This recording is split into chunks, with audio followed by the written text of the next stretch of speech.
उधर बड़ी खबर आई पश्चिम बंगाल से। बंगाल के न्यू जलपाईगुड़ी के पास भयानक ट्रेन हादसा हो गया। वहां ट्रैक पर कंचनजंगा एक्सप्रेस से मालगाड़ी टकरा गई और पश्चिम बंगाल के न्यू जलपाईगुड़ी ट्रेन हादसे 5 लोगों की जान चली गई है। रेल मंत्री अश्विनी वैष्णव जलपाईगुड़ी के लिए रवाना हो गए हैं।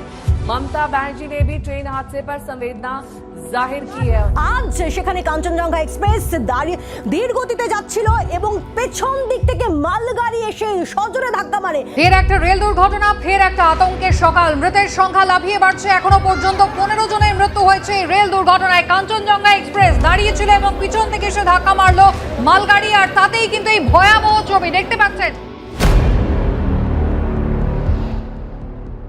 দুর্ঘটনা কাঞ্চনজঙ্ঘা এক্সপ্রেসের।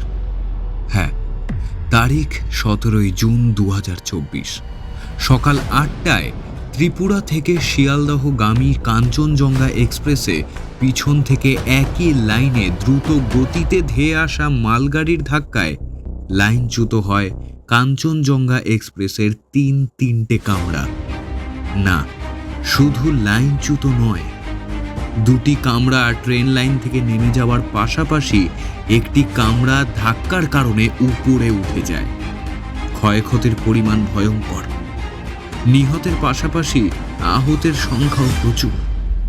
ঘটনাস্থলে পৌঁছয় আর্মি, পুলিশ কর্মীর পাশাপাশি রেস্কিউ টিম হিসেবে Sodepur wave of life charitable সোসাইটির একাংশ সদস্যরা।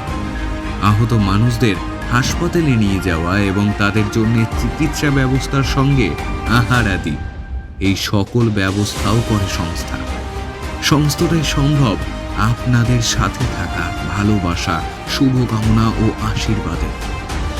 আমরা চাই আপনারা এইভাবেই সাথে থাকুন Sodepur wave of life charitable society.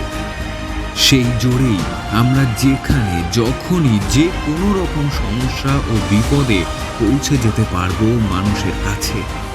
আমরা আছি ও আমরা থাকবো মানুষের সাথে, মানুষের পাশে।